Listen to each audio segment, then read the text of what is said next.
สองจุดทูปสาบานอธิษฐานต่อเจ้าปู่กุมารทา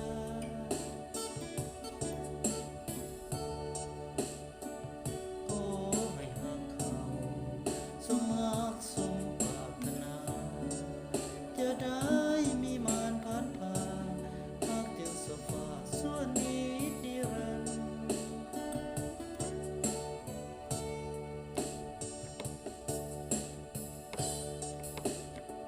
สาวจะประสานให้ลงหักเจ้าสุดหัวใจ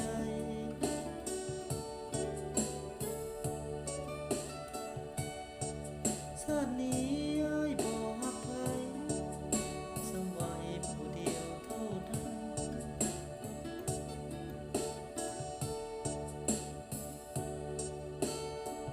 ขอวอนเจ้าปู่องค์กุมารทาโปรดได้สงสารดลบันดาลให้หาลูกนั้นสมดังฝันสมปรารถนา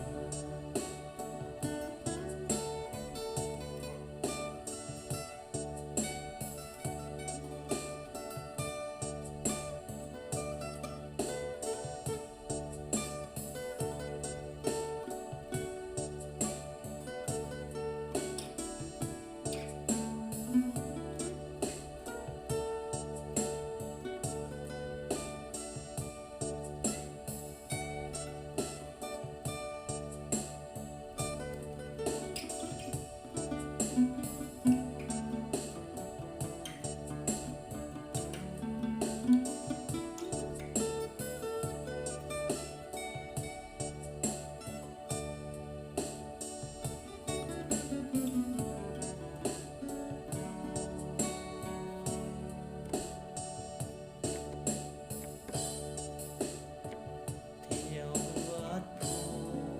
คืนนั้นน่ายังจำมันเอาสองจุดธูปสาบาน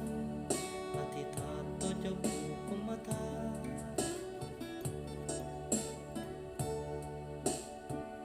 ขอให้หักเขาสมหักสมปรารถนาจะได้มีมารผ่านผ่าหากจึงสฟ้าส่วนนิ